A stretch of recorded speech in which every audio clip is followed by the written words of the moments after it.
Welcome to Booked, where two guys tell you about the books they're reading. I'm Dino Parenti. And I'm Livius Nedden.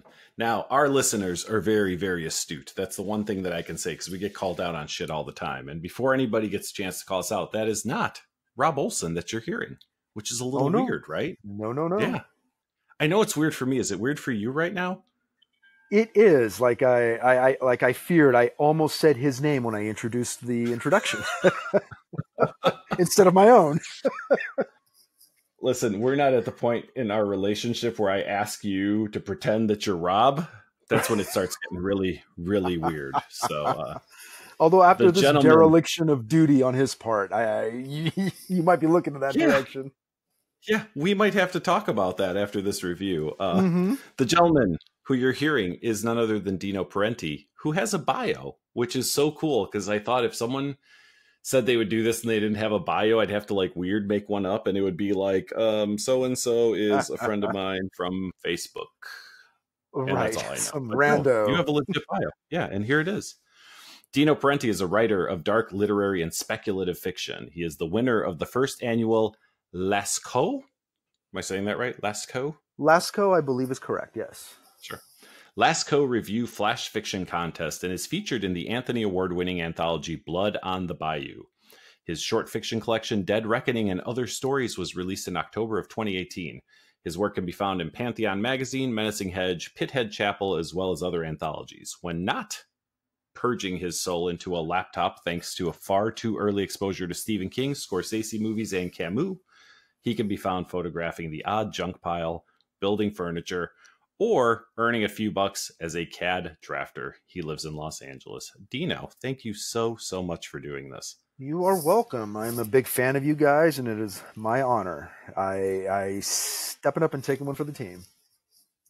Thank you. Yeah, and I really thought that there would be an army of people that would rise up to the challenge. Right? And not so much. Not so much. Wow, but you did the right thing, and I appreciate that. Also, I'd like to say that of all the bios I've read, I want to commend you on actually putting in that you have a day job in your bio. Because every other author, it's a list of where they published, what awards they've won, and that's it. You sometimes I have a cat or whatnot. So. They've got day jobs, probably 2 or 3. I know what a lot of their day jobs are from doing this podcast too. So no, I want to commend you on being forthcoming. So. Why hide? This week, we're going to be reviewing The Mister, if you have not been keeping up. That is E.L. James' new book. I did not check today, but I guess over the last couple of weeks, it was number 2 on the New York Times bestseller list, and then number 3. I guess this would merit at least a little bit of Googling so we can know where we're at. What was the release date? It is still number 3. Right. It was released on April 16th. Okay. April 16th. Almost a month ago. So yeah, 3 weeks. 3 weeks on the New York Times bestseller list. It is sitting at number 3, in between Where the Crawdads Sing by Delia Owens and Redemption by David Baldacci. Baldacci's got to be pissed that this is the week his publisher decided to put out a book. Like they were put out in the same week. It's like opening against Star Wars. It is a little bit like that. For anybody who's not familiar, Dino, would you care to read Miss James' bio? It would be my honor or pleasure. E.L. James is an incurable romantic and a self-confessed fangirl. After 20 years of working in television, she decided to pursue a childhood dream and write stories that readers could take to their hearts. The result was the controversial and sensuous romance 50 Shades of Grey and its 2 sequels. E.L. James is blessed with 2 wonderful sons and lives with her husband and their West Highland Terriers in the leafy suburbs of West London. I'm guessing in a really nice place, too. You'd think. Yeah, she I edited some of that down because it talked about how the movie 50 Shades of Grey is made over $1 billion and how the latest one won some film award, which is a little shocking to me. I did see most of the first movie and I fell asleep. It was not. I don't have it handy, but yeah, it was something. It was something where I was like, yeah, that's not. Here it is. Third installment, 50 Shades Freed won the People's Choice Award for Drama in 2018. Wow. Interesting. So maybe that one's really, really good. So she's finally gotten away from Christian Grey and the original 3 books. Then I think there were the 3 that were told from Christian's point of view, 2 of which were reviewed here on Booked, to give us the Mister, and I'm going to give you this rather long synopsis here. London, 2019. Life has been easy for Maxim Trevelyan. With his good looks, aristocratic connections, and money, he's never had to work, and he's rarely slept alone. But all that changes when tragedy strikes, and Maxim inherits his family's noble title, wealth, and estates, and all the responsibility that entails. It's a role he's not prepared for, and one that he struggles to face. But his biggest challenge is fighting his desire for an unexpected, enigmatic young woman who's recently arrived in England, possessing little more than a dangerous and troublesome past.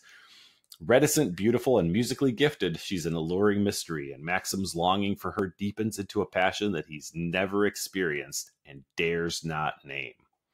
Just who is Alicia Demachi?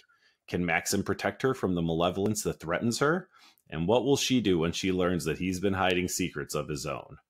From the heart of London, through wild rural Cornwall, to the bleak, forbidding beauty of the Balkans, the Mister is a roller coaster ride of danger and desire that leaves the reader breathless to the very last page. Wow. I'm going to give the synopsis writer some credit. Exactly what I was going to say. I want to meet the person who wrote this. It's on point. All of it is accurate, if exaggerated. Well, yeah. And they actually make this book sound a little interesting. Oh, totally. So, yeah, we're going to talk about it and see if it actually delivered on that promise of interest. So we kick it off with a prologue. In the prologue, there's a young woman who, for reasons unknown to us, has been on the run through, I'm guessing through England. I don't know if it's really specific where she is. Yeah. For about 7 days now, sleeping in doorways. She has a map. She's sleeping with like newspapers covering her, and she is desperately afraid of whatever's chasing her. Yeah, and it's interesting that you bring that up, because I don't remember the prologue, but only now you talking about it. Well, yeah, there was that brief intro without any context that kind of confused me, but does eventually come around and make sense later. I find it weird because often, even on this podcast, we forget the prologue. Like, if it's taken so far away from the actual context, it tends to be forgettable. So I've started to pay attention to the prologue more since reviewing books than I ever did before. And even now I go, oh, yeah, because that doesn't hit really until halfway through. And we should say it's a 500-page book. Did it feel like 500 pages? So you actually have a paper copy.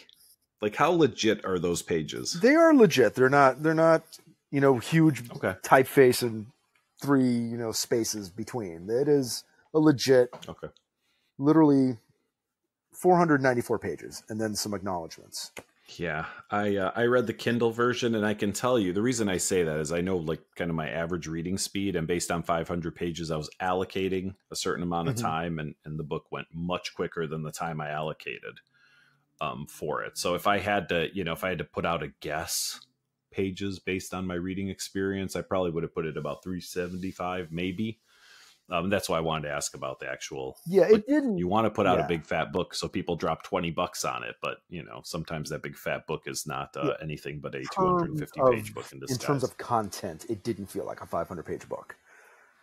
Nope, at all. No, and we will put that on the plus list for this, which I'm sure will come up later. So, right after that, we're introduced to Maxim Trevelyan, who is the newly appointed. I don't know if appointed is the right word. Earl of Trevithick. Through death, he acquired the title because it was his older brother's. Kit. Yes. Yep, Trevelyan, who comes up obviously posthumously throughout the course of the book. We're introduced to him in a very interesting way. He has just finished having sex with his sister-in-law. Right. And this is 2 weeks to the day, I think, since Kit passed on. In a motorcycle accident, that it didn't occur to me until I just said that probably is a if we were doing spoiler talk, which we're not doing for this book, that might be a point of contention from a storytelling standpoint, because he dies in a motorcycle accident, but then pretty soon there's some questions about this accident that are never really resolved. Right, and they question whether it was an accident at a certain point. Yep. I guess we should say we might spoil some of this story. So, in the odd event that you were planning on reading this book, first of all, shame on you for not taking me up on my offer to do it with Right. me. If you're planning I on reading second it, that. yeah. Second, you're probably just not listening, or you're probably not listening to this podcast if this is on your reading list. So, in the event that you do want to, I will try not skip to ahead. spoil too greatly. So he's sleeping with his sister-in-law as comfort sex, I guess. But that's how we're introduced to Maxim's lifestyle, which is fraught with essentially a different girl every night. And through the course of the first few chapters, we kind of see that in action to know that he's incredibly handsome and he's wealthy. And he's basically Bruce Wayne, just without like the Batman counterpart. Right. But that, he just basically beds a different beauty every night. So we get a good look at his life that way. It's like a trust fund baby. Yeah, absolutely. Which again, I don't like. We talked a little bit about E.L. James and not blaming her for anything because she's wildly. I don't blame him for being a trust fund baby. No, I'm okay with that. I would likely have led my life the same way were I in his position. Right. But he does have, and the only reason I mentioned this, because we'll probably switch back to the term housekeeper or maid, but he does have a daily, and it is made a pretty big deal of in this book. Now, I'd never heard the term daily, but that refers to somebody who cleans your house Monday through Friday. Right. It's in the prologue of the book. Well, what is it, the epigram or the epigraph right before the prologue? But he has a daily who is Alicia, who is mentioned, obviously, as the object of his desire in this book. And of course, from there, you can kind of expect how things go. Mm-hmm. So essentially, we kind of at this point have kind of a retelling of 50 Shades of Grey, in that we go through a lot of very heartfelt wondering what the other one, so Maxim wants to know what she thinks of him, and she thinks he possibly can't think anything of her because he's the mister, and he's the rich man whose place she cleans, and she's just a cleaner. And we kind of go through this, but obviously over the course of a few chapters, the two of them get closer and closer to one another. I should say I'll rely on you to make any 50 Shades comparison since I have not read that. I mean, it's similar in scope. You have the rich, powerful, very attractive man, and then you have, again, maybe going to spoiler territory here a little bit, but you have the Albanian virgin maid, which is not exactly 50 Shades of Grey, but you get the very demure, quiet, shy. That's the hit that I got too. Yep, unaware of her own attractiveness. And for her too, I will defend a little bit. So being of Eastern European descent, some of the stuff that I read, and I've never lived in Eastern Europe, but, I grew up in an Eastern European family. Some of the things I read, do ring true. And I do think that there's a subset of people, probably in Albania, but certainly in Romania, who maybe look at their station in life as a deterrent from potential relationships. Mm-hmm. The one point that this book, doesn't touch on is the fact that seems to be, it's going to sound like a sexist comment, but there have been studies done on this. Station in life seems to matter more to women than it does to men. And I don't know if E.L. James is aware of that, because really there's no indication that her character understands that. Now, is it because she's from a village where men make all the decisions? And E.L. James lays this out for us very nicely of what a small Albanian town can be, right? Yeah. There's all the guys are sitting outside a coffee shop drinking coffee. There's no women in sight because the women are expected to be at home cooking and Maxim cleaning. Makes a point of pointing that out a couple of times. It's only men out here. Yep. So, how true is that for that character? I don't know. She's apparently really beautiful because she turns every head she sees. And I would have to imagine at some point she'd have to be aware of that, because literally she does not encounter one man in this book that we are not explicitly told, does the second look or is obviously infatuated with her. Right. So it's drawn out for us pretty well that everybody knows she's a smoking hottie except for her, which is a little odd. Right. You'd think if her father is the way she describes him, as conservative as he is, that she'd never even leave the house. Yeah, pretty much. We do get some backstory on her. And again, this is maybe treading a little bit into spoiler territory, but there's not a lot to talk about in the story if we don't get a little further in. Yeah. So the prologue that we mentioned, she has escaped from a group of sex traffickers. So she is betrothed to a guy named Anatoly back in her homeland. Mm-hmm. But she doesn't want to marry Anatoly. Anatoly is violent and mean. So her mother set something up where she could get, free passage to England through and work for some people, that kind of thing, which of course we all know. And again, this could be defended by maybe in Albania, sex trafficking isn't something that's as much in the forefront as it is here in the United States, but it's your classic sex trafficking operation. You bring a bunch of women over, you put them up somewhere, and you sell them out. Until it goes horribly wrong, right? Like that's right. the path for that. She does escape before arriving, so in the process of being moved to the UK. And what we see in that prologue is her making it to a friend of her mother's, a pen pal of her mother's who lives in England, who does take her in and then sets her up with this job for cleaning houses until she can get on her feet. Which strained a little credibility, being that she had never been to the country and somehow found a map and somehow managed to walk her way from maybe the boonies out to the middle of London somewhere. And but I'm not sure that this book depends on credibility so much. I quickly let it go. I knew I was probably in for it if I tried to like nitpick every.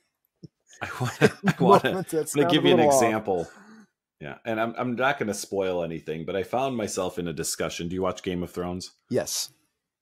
I found myself in a discussion about Game of Thrones where I was nitpicking how dragons' fire works. And I thought, what the fuck am I doing?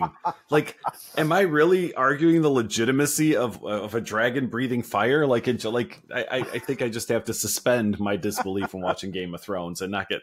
You know what I mean? So I kind of felt the same way about this book. But you're making a good point in that if you have a piece of fiction or a movie or a TV show that's well done, that you're almost expecting even the fantastical elements to have a sort of rationale to it. So, sure. Yeah, why not try to analyze how a fire-breathing dragon, fire projection system works or its capacity or whatever. So let's keep it spoiler-free, but let's talk about that because that might be more interesting than this book. Mm-hmm. I find it peculiar. Are you all caught up? I'm all caught up, but should we be careful about ourselves spoiling, or I'm not going to spoil anything in the way I'm going to phrase this. Okay. I guess so. Got it. But I'm caught up. I find it odd that there's inconsistency in how Dragon's Fire performs, i.e., sometimes it burns things, sometimes it makes things explode. Mm-hmm. And that's the problem I was having most recently with that show is that, since when did the fire have some explosive capabilities? Like everything else was always like, if Dragon would sweep in and breathe fire on someone and they'd flail around in flames and then drop to the ground. Where suddenly we have fire that has explosive force enough to like blow through, say, a building. Right. Or ships. Yeah, or ships. But again, I kind of had to pull myself back. What the fuck am I doing? I'm arguing about how Dragon's Fire really works. What? Come on. Yeah. So essentially, I don't think we're going to talk very much more about the story. We'll probably get into some like relationship stuff and some of the writing stuff, but suffice it to say that there is a plot outside of the love story. And this is where I feel this differs from 50 Shades of Grey.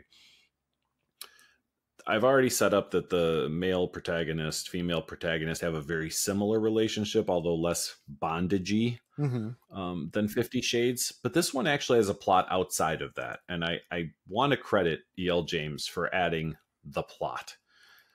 Obviously, there's a lot of uncertainty between these two and their relationship and stuff. But this element that I talked about, the sex traffickers and being betrothed to someone else, does play a very significant part in the second half of the book. That's something that did not exist, at least in the original, the first 50 Shades of Grey book, 50 Shades of Grey and the Grey Trilogy or whatever it's called. So there's a trilogy. There was a trilogy where nothing happens except bondage. And I didn't read books 2 and 3, but I have to imagine that they were all kind of centered around that same relationship. Right. the other thing this book has is an ending. And I know that when 50 Shades of Grey came out, they knew it was going to be a trilogy. But I feel very strongly that when you have a series, that there can be a longer ongoing story, but that each book on its own, you should wrap up some part of a story. Yes. 50 Shades didn't do that. This book, I'm going to assume is a standalone, as I have no other information. Right. I mean, but it has closure. It feels like it is a standalone. I appreciated that far more in this book than I did in 50 Shades of Grey. So even though we're kind of done talking plot, essentially I want to say there is a plot. Yeah. And keep it spoiler free by not talking about the rest of the plot. So, all right, I have some notes. I'm going to assume you have some things you want to talk about as well. I do. All right, I'll let you kick off, and I'll see where that plays into my list. One of in terms of what we were just talking about, how the book has an ending. It's interesting how, so the book is written, it basically goes back and forth between Maxim's first person point of view and Alessia's third person point of view. So it's really told through Maxim's voice mostly. But it's interesting how E.L. James chooses to end her chapters. They seem to kind of bleed into the other. She'll literally end a chapter where in the middle of an action and then pick up the action in the next chapter, whereas normally you might have done it as a chapter break within a chapter. So there was a weird randomness to where she would end her chapters and how another chapter would begin. It's almost like the 2 chapters should have been condensed into 1 and just have chapter breaks. So within the full story that does have an ending, there are weird places where pauses were inserted that made not a lot of sense. I agree. I like the way she did this, and this to me is something that she probably learned from 50 Shades. Mm-hmm. As I mentioned before, 50 Shades of Grey was written from, I forget the female protagonist's name. It was completely her side. But then she went back and rewrote the books from the point of view of Christian Grey. She did that all in the same book this time. Yeah. So you got his feelings, you got her feelings. How would this story have played out? I'll tell you honestly, Alicia, however we want to say her name, mm-hmm. It would have just been like a country bumpkin that can't understand that this guy likes her for 300, 400 pages. Well, probably like 250 pages, I guess, if you take out his half of the book. So it seemed to work. It seemed to work much better. Uh-huh. And you got to look at both sides. While we're talking about that, it's really interesting to see how E.L. James thinks men think about sex. And now we've seen this in 50 Shades and now in this book. Well, let me ask you that. Has it changed how she views how men see sex? Not even a little bit. But this one's a little less though, because there's not 50 Shades of Grey was known for its kind of like BDSM kind of vibe. Right. So this one is a lot less bondagey, right. I guess. This has to be more more of a straight romantic story. This is going to make sense to absolutely nobody, but maybe Robb, Amanda Gowan, and Brandon Teets. Everyone who's read all nobody else has read this book. Yeah, exactly. If Christian Grey never hooked up with that older woman when he was really young, he would be Maxim Trevanian. So there's a woman that he basically learned, the ways of bondage from in 50 Shades. Uh-huh. Had Christian not done that, he would have, you know what I'm saying? Right. It's very interchangeable with this character. Is Christian about the same age as Maxim? Because Maxim, I think they said, is 28. I believe that Christian was probably in his early 30s. So yes, by and large. But not too far apart where they're sounding totally different in their views of sex and romance. No, not in their views of sex. Yeah. Christian was a businessman that did a lot of, I think it was like hostile takeovers or I don't remember. He was very business minded. Yeah. Obviously, we have, like I said, the Playboy in this one. Mm-hmm. But I want to go to chapter 1 to give you a taste of. This is the 5th line. Actually, I'm going to go back a little bit. I'm going to read you the whole. All right, you're getting the whole first paragraph at this point. I think you should say mindless sex. Chapter 1, Mindless Sex. There's a lot to be said for it. No commitments, no expectations, and no disappointments. I just have to remember their names. Who was it last time? Jojo? Jean? Jody? Whatever. She was some nameless fuck who moaned a great deal both in and out of bed. Yeah. That's the opening Right. 4 lines of this book. Right. And she does thaw Maxim out a little bit. Yeah. So once he, becomes enamored, it does get a little better from like his sight line improves. Yeah, but he slips a lot. He does revert back to that very puerile, almost teenage view of sexuality. I found it to be really repetitive. And when I say repetitive, oh my God, not just in actual like wording, but so many scenes where Maxim is talking about how much he really likes this girl and he really hopes she likes her back, and how, and then we see her point of view, which is exactly the same thing, but it's over and over over again. They would bleed together. Like I wouldn't remember what happened before, because this feels like the same thing that happened in chapter 4 is happening again in chapter 21. And yeah, and literally all the way to the like second to last chapter before like the climax of the book, right, where they're having these same thoughts that they were having in chapter like 4 or 5 when they're like first properly like meet one another. Yes, all the way through the book, which made it repetitive, which probably added to the girth of the book, but also I think maybe psychologically it makes the book shorter when you read it, because you're covering less ground, because you're retreading the same ground over and over. You're just like driving by the same parking lot every 5 minutes. Yeah, that's pretty much it. So I had another note. I do want to talk a little bit about the ending. This book was, I say this really hesitantly, this book was okay. Like, it was just an okay story that's happening. But at the end, something really weird happened. And I've seen some romantic comedies, but what would have been perfectly fitting as a romantic comedy, and without spoiling anything, think about the last scene and the characters that play in that, and some of the conversation that happens. Right. The props. Like, it went from being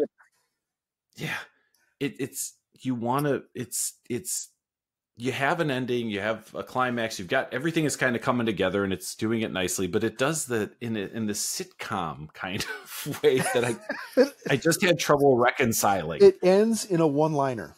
After going through this, especially like the last 30, 40 pages where there's life and limb at risk, it ends in a one-liner. Yeah. And it's not, like you said, it's not a comedy. Even though honestly, no, not at all. I was chuckling the whole way through. I don't think this was the intended impression. Right. And that's, so overused words is another thing. I came across two. She must have said he smells of sandalwood and evergreen at least 20 times. See, I could look that up. Here's the 2 I came up with, and I'll ask you to take a guess. He specifically says, "Oh, baby," a number of times in this book. Now, I'll be honest. It was less times when I searched for it than I thought. This is the benefit of having the Kindle. Right. You can just look it up. How many times do you think he says, "Oh, baby"? A dozen. Okay. It's only 6 times, but it feels like so many more. And it's weird how she does that. How does that work? I don't know. Through some kind of magic. It may be a psychological thing. If we just hear it twice, we hear it a third time, we think it's 10. Well, and I think it's just so out of, who the fuck says, "Oh, baby. Oh, baby." Oh, I mean. Like, it's so terrible. But the winner for most times in this book is H, but probably said in a more sexy way than I just did. Because at some point she moans she cries she gasps etc. 26 times. How many italicized fucks are there? because every time he can't look thinks up just italics. every time he thinks he screwed up with her, like he made a mistake, he thinks he made a mistake, or he thinks, oh, she doesn't like me like I like her. There's a lot of internal monologuing, like a lot of it, and it's a lot of italicized things they're thinking, and then they go on to describe it, so it becomes really redundant. A lot of telling and not showing, basically. Oh, wow. So fuck is in this book 271 times. It's like Scarface. Holy shit. Yeah. I mean, but sometimes it's, you know, like he says nameless fuck, and then later on the page he says Caroline doesn't fit the nameless fuck category. You know what I mean? So not all of it is used. But I guarantee you 2/3 of those are italicized internal monologue fucks. It very well could be. And then I do want to mention one more. And now I know that most people think that saying something twice in a book is not too much, but fuck a duck. Yes. 3 sentences. Mm-hmm. Fuck period, A period, duck period. Appears not once in this book, but twice by a super cool, rich, handsome playboy. Yeah. Who lives, you know, modern day London. Of all places. Fuck a duck. Twice in the book, which was shocking to me. It pulled me out each time. I want to address dream sequences because I hate dream sequences, but I hated this one more than any other dream sequence. Maxim drives all night, gets home, and passes out on his couch, like shoes on, muddy shoes through the apartment, whatever. This is before there's really been any type of romantic interaction between the two of them. But he's been dreaming about They haven't even touched. This is like right before. No. And she goes to, and I don't remember, to cover him, to take off his muddy shoes or something. And he's dreaming about her and actually like pulls her onto his lap and cuddles with her while he's dreaming. Right. Which I would imagine that she's probably petite. She maybe weighs 90 or 100 pounds or whatever. But I'm still thinking that that's going to take you out of the dream state that you've actually pulled a 90-pound human being on top of yourself. And it was just so terrible because she feels really awkward. But then she like puts her head on his shoulder and smells his hair for a little while. And it's just this bizarre. It almost starts like an assault. Fire-breathing dragon scene in the book where none of this is actually possible. Oh my God, I remember that scene. It seems to be another of those instances where do you wonder if E.L. James thinks that guys are like this, that most men are like, would be having a dream like this, and then physical contact happens in such a way that any normal person would just startle awake, but no, they keep sleeping through it. I mean, I can go one better. Does she think that men dream different than other people? Because my dreams are always really weird, disjointed shit that doesn't, like, it's never like repetitive dreams about the same person. And when it is, it's like a dream about a homeless guy I saw once that I was driving past in a car, and he like haunts me in my, like, they're always like, I was at work, but I worked on the side of a cliff. And there were, there were firemen there putting out a fire. Like, you know, I mean, it's always like really, his are always like, she's standing there in my doorway again. Like, no, that's really not how it works. At least I don't think for most normal people. I don't know how many people lucid dream like that or have a narrative that's very cohesive or at least remember it. I ask people that a lot. Like, I get to know them a little bit, and I wonder how you dream, because I'm always curious about that, because I think maybe there's something wrong with me that I can't have cohesive, lucid dreams or don't remember them most of the time. And I think often than not, people agree. Yeah, I don't remember most of my dreams, or they're a jumbled mess. None of those people are the Earl of Trevithick, though. No, I'm guessing. I don't know. I don't know what your social circles like. Maybe I'm wrong. Billions and all kinds of help and servants. Sure. Yeah. The one thing I liked, and I wanted to credit her so badly with this. Apparently, it's a thing that in some countries, nodding and shaking your head are not done the same way that we do, know, in the civilized world in the United States. So she goes on to explain this, that in Albania, if you nod your head, so up and down means no, and side to side means yes, which is just weird because I'm doing it as I'm saying it. It just feels unnatural. It feels odd, right? But then, so I thought, okay, plot device. There's going to be some confusion at some point, right? This happens. Right. Not only is there not confusion, but later when confronted with other Albanians, they nod their head for yes and they shake their head for no. And I'm like, she could ruin that fucking thing, which was the most interesting part of the book to me, honestly, is to learn something cultural like that.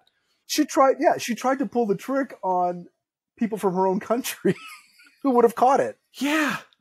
So I mean, I was like, oh, this is actually fascinating. This is really, you know what, that scene where she's talked about that was the first time it kind of piqued my interest. Oh, I'm going to learn something. Right? Exactly. That and that whole like segment when they finally get to Albania, and then he's got the interpreter with his girlfriend, and the whole chapter felt like a travelogue. Mm-hmm. Yeah. Even though they're like racing against time and try to find Alessia. It's like, okay, this is interesting. I'm learning something about this country. I don't know. But it was described as if you were watching Discovery Channel. It just felt really tonally inappropriate for what was going on. Well, she did work in TV according to her bio. It doesn't say specifically what she did, but maybe it was travelogues. Right. For the BBC. Maybe. I don't know. It was well done. There's some interesting things there about the Earlship. Like, we forget that that's still a thing. I watched a shit ton of like Downton Abbey, which I absolutely love, and other period pieces like that. But like, we forget that that's still a thing today. So some of that was kind of interesting. Just the little asides about like what his responsibilities are, which really are like managing an estate. Like there was no, he wasn't going to be knighting anyone or anything crazy like that. Like his job was he had a shit ton of people in his employ.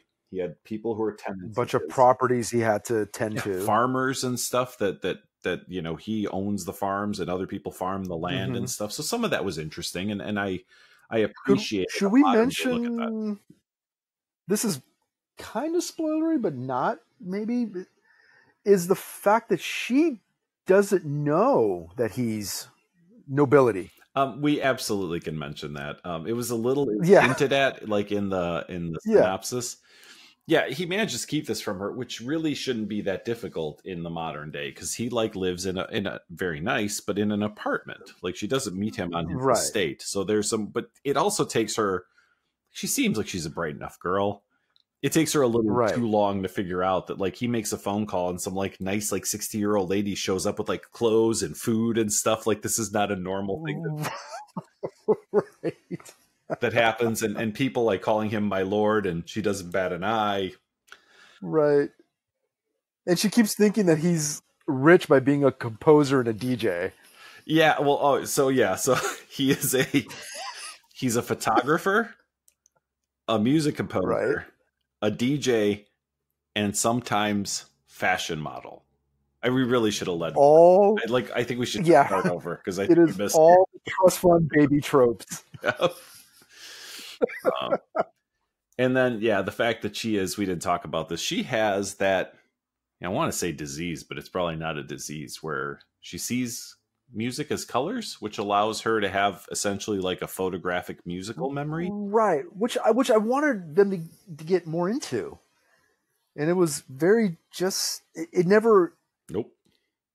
It never returned to have any sort of impact. No, other than she plays music in the story beautifully and synesthesia, is it called? Yes, I think that's the one. Yep. Yeah, where like sound becomes colors. Yep. Yeah. So that's it in a nutshell. I don't think we did that very linearly, but I think we covered all the bases, which I'm happy right. about. Do you have anything else you want to talk about this book before we give it like a wrap up and some ratings? No. Well, I'll say, I mean, I've not read 50 Shades of Grey. So this is my first E.L. James experience. And it was kind of what I expected. I didn't expect it to be as kind of repetitive, and like this book could have easily been 100 pages shorter, 150 pages shorter. I understand its appeal, and I get that it's got an audience. I'm just not one of those people. This is definitely not my jam. Yeah, I don't know have much more to say about it. Purely on just a literary endeavor, uh, 2.5. I think Wow. it as I'll give it in terms of storytelling. Once it actually gets into the plot halfway through and beyond, it does have a certain uh, velocity and a turn of the page that you are curious to see what happens after a whole lot of buildup. And I don't necessarily mean good buildup. It's just a lot of repetitive, like, get on with it already. So definitely the second half of the book, especially the last third, is the most interesting and most engaging part of the book. Whereas it may be contrary to the genre, the romance genre, I found the sort of flirting, build up, sexual tension part kind of honestly sexless and not very erotic, which for the kind of book that it's supposed to be is kind of a big strike against it in my book. So 2.5 stars, I think is the most I can go. That's that's probably pretty generous, if I'm being honest. So I expected you to like it even less. Like I tend to lean a little bit and say, all right, what do we have here? We have a book, it's cohesively written and stuff. So I can tell you that my other co-host Rob, I'm just gonna guess would have come in at 1 star for this one. That's just a guess though. All right, I'm going to echo some things that my co-host Dino said. It's really repetitive. It's really repetitive. I can forgive it for being written at like a third or fourth grade level because I understand deep down inside that probably the majority of readers, and I'll be honest, myself included at times, like to read something that's really story driven. I love a beautifully crafted sentence, but sometimes I just want to read mindlessly. And then there are other books that I'm going to talk about one of those books a little bit after we talk about this one that I can't read mindlessly. Like I have to put my thought into it. And there's a reward for doing that and reading that kind of fiction. Sometimes, though, it's nice to not have to reread one sentence, not once in the entire book. To just, I don't want to say skim a page, but that's what it feels like. It's just like this really light, loose, and easy reading. And Right. I'll give her credit for that. I think that's what makes a bestseller. Um, and then you have to rely very heavy on story. That might be where this falls short. There's a lot more plot than in 50 Shades of Grey, so that's another positive for her. This book has an ending. 50 Shades didn't. I don't care if they had a trilogy. There was no closure at the end. Like I didn't go on to read books 2 and 3. So for me, where that story ended, I felt like it was just a completely, open-ended story, and I don't like that. This one closed. I don't know if these characters Yeah. will be popular enough to come back so that we can see the Earl of Trevithick's baby or whatever would come Oh, next out good of this. God. You can have Rob read that one with you. I don't think Rob's ever going to read an E.L. James book again. I'm going to have to put out another challenge to anybody. You get first dibs on any E.L. James book you want to review, just so you know. But If she ever as writes far a as short story, I'm there. this one goes, I didn't dislike it as much as I disliked 50 Shades. I honestly don't remember what I gave 50 Shades of Grey, but maybe I was a different person back then. You're right. The sex stuff was, I don't know. I don't know where I would read like good erotic stuff because we reviewed a book called Backdooring the Brat a few years ago. That wasn't very good Nice. either. It was very But that kind of a sounds like it different. would not be good. Yeah, it was very That different from the sex in this. So I don't Yeah. know. I think that maybe ultimately people should just not write sex stuff because I don't think it ever plays out super well. So maybe I know that's kind of the point, and probably the target audience for this book wanted to see that, or at least she thought that from the reception that 50 Shades of Grey got. Yeah. There was a plot, and the plot in itself was not bad. I've read worse plots. I've read worse plots on the show. So the thing with like the sex trade smugglers, and the thing with her betrothed fiance and like the stuff with her home country, I actually thought was pretty good. I mean, we could have spent a little more time on that and gotten a little better look at what that looks like and the effect that has on people. But I'll give her credit for doing this, in a way that was at least, I wanted to know what was going to happen. So yeah, I think I'm going to go right with you on this. I think I'm going to give this one 2.5 stars, which again, I feel is a little generous if I take the big aerial view of the whole thing. So, but I'm going to go with you on this. I think you're right on 2.5 stars. Well, what I think helps her in this book is that it's plot loaded towards the end. So that's the part you most remember. That it actually has a kind of a culmination and a buildup. But for the first half, it's sort of dry and where is this going to go? Like I remember when we were texting back and forth to see how we were doing. I think I even asked, is someone going to die already? Something happened. Yeah. So when it finally starts happening, you're like relieved and you're like, okay, good, something's going. And I see there's danger and there's suspense now, maybe, and it's not that well written, but okay, at least it's propelling you forward.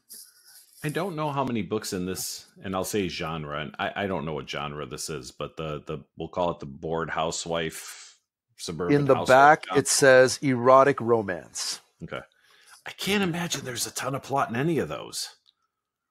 So like I said, that's where I want to give her a little bit of credit. I guess we'll see when the movie comes out, because inevitably there's going to be a movie. For sure. I don't know. I haven't looked into it to see if the rights were sold yet or anything. I did read somewhere that might be working on a gay romance novel. So, someone else might have a chance. Right. That's interesting. Let me ask you, and I know it's not necessarily fair to review the book we wished it could have been. Mm-hmm. The whole time I'm reading it, don't you think it would have been a more interesting book if it would have written from her point of view as opposed to his? I mean, I don't know what the split was, right? Because it was probably maybe 60-40. There's a lot of her in this. No, but I mean in terms of her sections being the first person. Oh, I got you. And his being the third person. Yeah, probably a little more accurate too, I would imagine. Maybe like a feel that was a little better. Like I said, I think she had to make the distinction that she didn't make in writing the first 2 books. So for me, this was a good progression for her. Right. People beg me to write gay romance, 50 Shades author says. Speaking to the Times on Thursday, James revealed that she has been swamped with messages from women and gay men who have asked her to pen a follow-up about a gay relationship. She teased, "Never say never." I don't want to speak for a whole culture or group of people.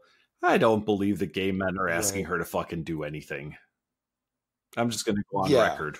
There's probably not been tons of gay men that are messaging E.L. James for anything at all. Right. Begging for her opus on the gay experience. That's enough E.L. James for one night. For 1 year. I don't know. Probably till the next one podcast. Yeah, and I have to beg for listeners to help me review it. Anyway. Right. I have a couple other things to talk about. I already kind of talked about Game of Thrones, at least it wasn't part of my thing, but there was something I thought in the back of my head. That fucking Dragonfire thing has been bothering me for a solid 24 hours now. That's okay. I read another book last week. And that's what I want to talk about, at least a little bit. And what better time to do it than when you're on this podcast? I read Dead Reckoning after I read The Mister. So I've crammed 2 books into my last 8 days or whatever it's been, finishing late last night to get through your book because I wanted to do it before we did this podcast.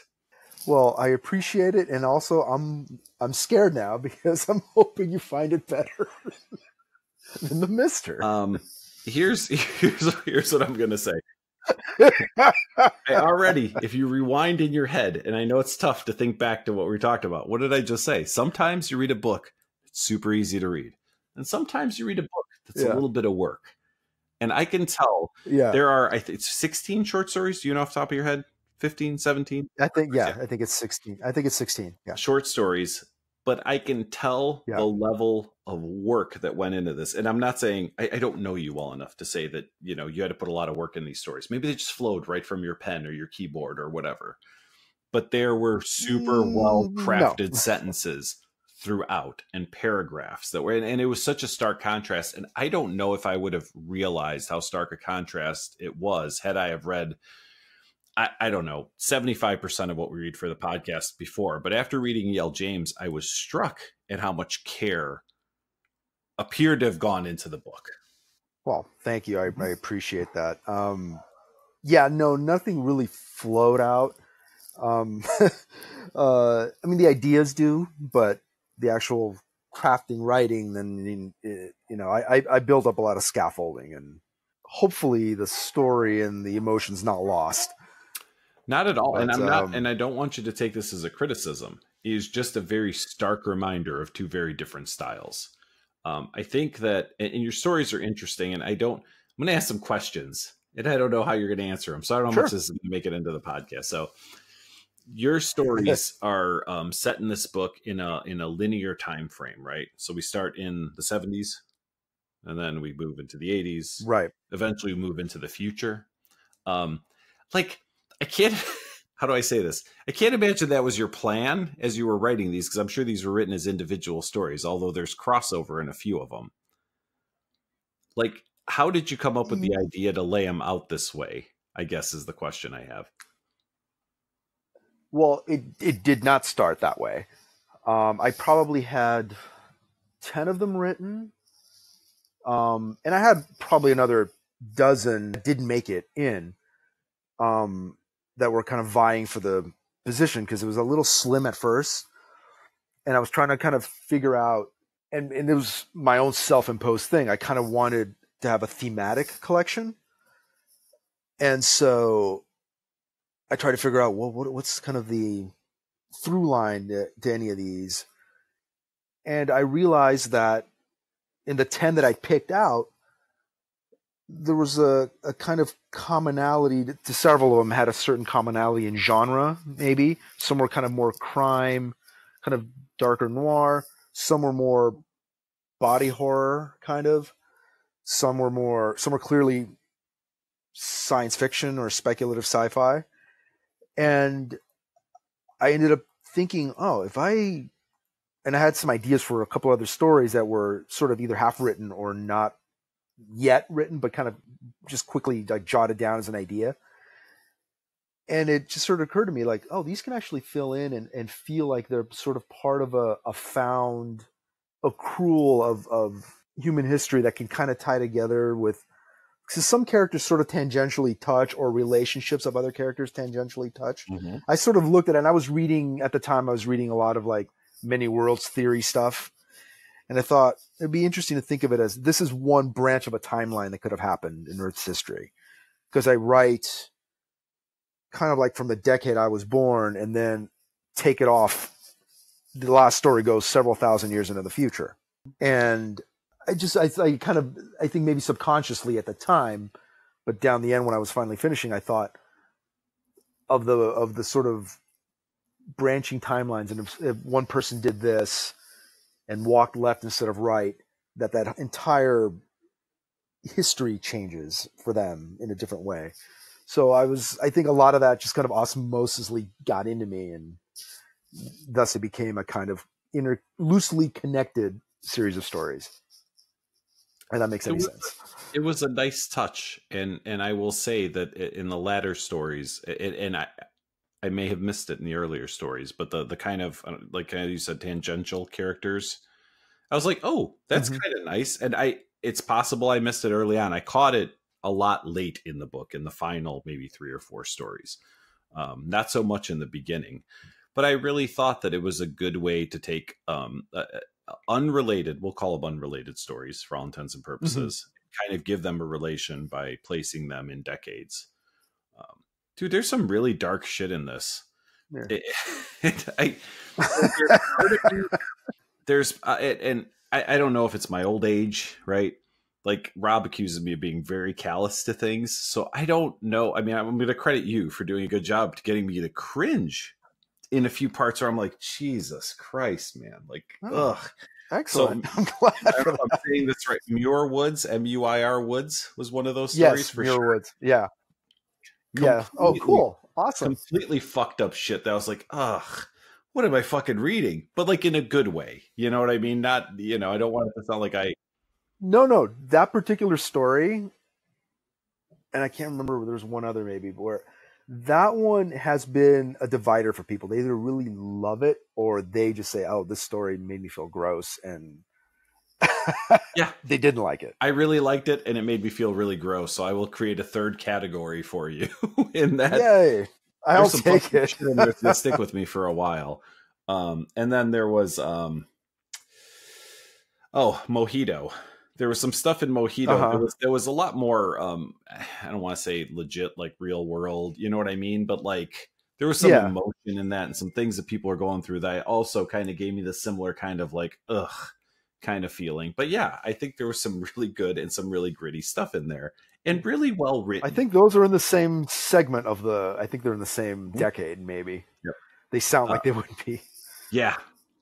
So again, I just wanted to, it was nice to read that right after what I just read. By comparison, I felt like I read something that was very well thought out and very well written. Well, versus thank you. I do appreciate that. Really. Bubblegum pop. Well, you know what? I mean, can we go back to that? Like, I understand and respect and appreciate that there's a place for this kind of book, E.L. James book, or like Dan Brown's The Da Vinci Code, which I read over 3 days of the flu. And for what I was going through, it suffers with a lot of the same problems. It gets repetitive. It's not that well written in terms of its prose, but it's a good little page turning yarn. And it got me through a miserable, 3 days of the flu. And it was exactly what I needed.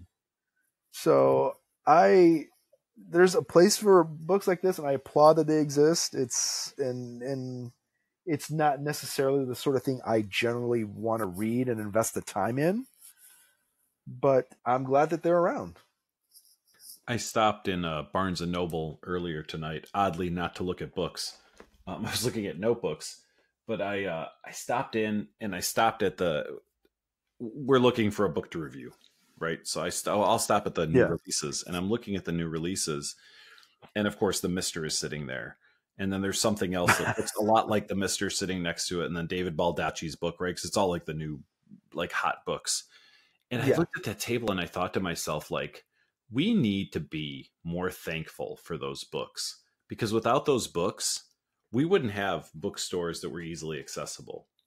You wouldn't have stores with, and not that by any means Barnes and Noble is a completist bookstore, right? Where you can get anything, but just think about what can you fit in the closest ma and pa bookstore, for lack of a better term, in your neighborhood, or how far that is from you. I don't have one anywhere near me. I'd have to probably drive 20 miles to get to a bookstore like that. That would be a little strip mall bookstore that would house, I don't know, a couple thousand titles maybe, versus I don't know what an average Barnes has, 30,000 books maybe. What I mean? Right. Like the fact that those books exist make other books accessible to us, and we owe a debt of gratitude to the books that sell. Totally. And agents will tell you that for, every big Stephen King tome that they have allows there to be indie books and other books from authors that are not well known or just starting to get some notoriety. Like they live on those. So these titles need to be around and need to be bought and read and, given their due. I feel that, and E.L. James, started out as a Twilight fan fiction writer. That's, if you're not familiar with the 50 Shades of Grey. Yeah, I've heard of that. So for anybody who hasn't, she was writing and posting on some forum. They got a lot of traction, a lot of likes. Someone noticed and said, hey, people love this shit. We want you to write a book, but you got to change it. This can't be vampires and teenage. Can't be Twilight, Yeah. So I think that when she started writing, she wrote for the passion of it, which is weird because I don't necessarily know that that's what she's doing now or did after that. I have to imagine when you're just writing long form fiction, hoping that a couple hundred people read it on whatever forum you're posting it on, that has to be a passion project. Yeah, I would think. I don't know that James Patterson, when he was starting out, was passionate about writing or was looking to make a buck. It could be either way. You know what I mean? But I think that the people who are writing because it's their living and a good living, like what E.L. James did with this book. I don't think she was driven to write this book. She thought, how can I make another $1 billion? Allows those of you who are clearly passionate, and I say that after reading your collection of stories, to have a place in the world. So I think that's great. Yeah. That's kind of my I don't know. Yeah. I don't know if saying she doesn't have passion is correct. I wonder if it's more, she's clearly at the place now where she doesn't, financially speaking, probably have to do this anymore. So how much of what she's doing now is, I just want to make more money, or that she actually does enjoy doing? I hope that's what it is. After all the praise I heaped on her, I'm going to say like the shittiest thing I've said. She was passionate about this. It would have fucking been better. She now... But here's the thing. She's made $1 billion on a poorly written book that just caught on with 50 Shades. Rowling, where's her incentive to better her craft? J.K. Rowling didn't need to write another book either. And then she wrote those detective books. And but remember, she tried to write them under a pseudonym first. Yes. At least the first one. Yep. And because she wants to be taken serious as a writer. But there was passion there. You know what I mean? Yeah. And that book, although we reviewed it and it was just okay. I saw where it fit in that genre, but it was really tropey, and you know what I mean? It was kind of rehashed detective stuff. Uh-huh. I feel like she tried to do something different, and she tried to get away from who she was. And quite honestly, although this is better than 50 Shades of Grey, I feel like she just, like, it did, like, there's more plot, and maybe it's a little less trashy or whatever, but I don't feel like there was a genuine effort. I say this about celebrities. Every time Oprah loses 50 pounds, everyone's like, oh my God, Oprah lost 50 pounds. I'm like, that bitch is a billionaire who could have personal trainers and chefs. It has nothing to do with her day. I talked about earlier. You have a day job. I have a day job. Yeah, I don't, we have families. We have whatever. Like, yeah, sure. Right. I'd like to be some sculpted Adonis, but you know what? I wind up eating a lot of cheeseburgers in my car and don't really make time to go to the gym because, I work 45, 50 hours a week. Like, so yeah, right. It's hard for me to be sympathetic and say, oh my God, Oprah lost 40 pounds. Who gives a shit? Why did Oprah gain 40 pounds in the first place? Like, she has everything in place for her not to do that. And I feel like that about E.L. James. For that same reason, because she could. Yeah. E.L. James could have done much, much better. In this book, given her now wealth, time, and the fact that she's probably got an army of editors to help her. Time to work on craft. Sure. And you saying that now makes me wonder, is like the added element of, of a functional plot, is that her doing or her editor's doing? The shifting point of view that she now put together in one volume as opposed to having two different books, is that her inspiration? I'm going to credit the Booked Podcast because we talked about all these things as flaws previously. And E.L. James, if you're listening, we just gave you more fodder for your next book. So when you write that gay romance novel that all the gays are messaging you about, clamoring, then you know what you got to do for the next one. Right. All right, Dino, anything you want to talk about before we go? No, other than, thank you for praising my work. I do appreciate that. I was gonna say, don't thank me for anything that happened tonight. Like, all the thanks is on my end. All the on that same level, I started reading the other day Josh Mallerman's Unburied Carol, and I also grabbed a copy of Amy Hempel's collected short stories, and I just started both of them. It's like taking a forest bath. You start reading like, oh my God, reading two different books at one time. I can't do that. I can do it if one's a novel and one's short story collection. I can't do two novels at once. It'll jack up my brain. But if it's or a nonfiction and a novel, I can do two at once. Yeah, I can't do it. And I can't, like, if I stop, like, one of the reasons I read less in between podcasts, I don't always have the time to do it, right? So, and I say to myself, well, I could just read half a book, but I know if I stop at the halfway point and read another novel, that's it. I'm done. I'm never getting another book. Yeah, so I can't. can't do it. It doesn't operate that way for me. So I'm always impressed by people like, I'm reading 4 different books. I'm like, that's fucking crazy, but cool that you can, you know. If I had E.L. James time, I would try to do that. Yeah, no kidding. Anything you want to plug? Is there anything you're working on or anything you're excited about? I'm currently slogging through finishing. Talk about reading 2 novels. I'm writing 2 novels at once. Oh, that makes perfect sense. Right. In between, well, I'm finished.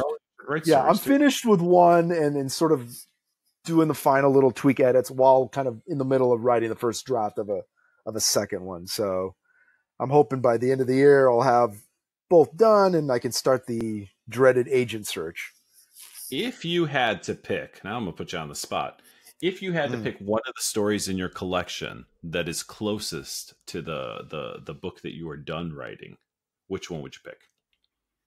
Probably the title story. Okay. Dead Reckoning, which is brief thumbnails about a priest and a cop who the cop's like they're both kind of lost their way in terms of their faiths, one being law enforcement, one being, religion. And the cop has been killing people, criminals, and the priest has decided to become the interventionist in this endeavor. And it kind of becomes later this trek through the desert. And so the book that's almost finished has a lot of that journey through the desert and kind of violent sort of dealing with the repercussions of violence and stuff. So I would say the title story is probably the closest to the book I'm working on. I didn't want to spend a lot of time on your book because I imagine it would just be uncomfortable for me to like review your book while you're sitting here. You know what I mean? But only if you really hated it. Well, that would be really awkward. Yeah. I will say that story is the one that I when I was formulating the question in my head, I was looking, I have a list of the stories in front of me. And that's the one I was like, that's the one that felt like it was really a part of a bigger story. Like all short stories that are written well feel like they're part of a bigger story. But that one really felt like there was probably a little more there. Yeah. You know what I mean? That was going to be a novella, but then it would have been a repetitive novella. I think I distilled it down. It's already a long short story, but I thought this one could be distilled down. You can get Dead Reckoning and other stories on Amazon if you're on the Kindle for a measly $4, which is awesome. Thank your publisher for me for only making me $4 for a Kindle edition. Also, I will in paperback. It frustrates me when I look, and there are times where like the paperback is cheaper than the Kindle version, and I'm like, this is fucking bullshit. Like I just get angry about stuff like that. I always feel that the Kindle version should be like half the price of. I agree. Yeah, I agree with you. But Dead Reckoning is good stuff. I recommend everybody read it and look forward to more stuff. Books, full-on novels from Dino. I know. So do I. Dino, thank you again for tonight. Thank you for being a listener. And since you're a listener, I'm going to give you the pleasure of signing us off. So I will begin. Until next time, I'm Livius Nedden. I'm Dino Parenti. Keep reading.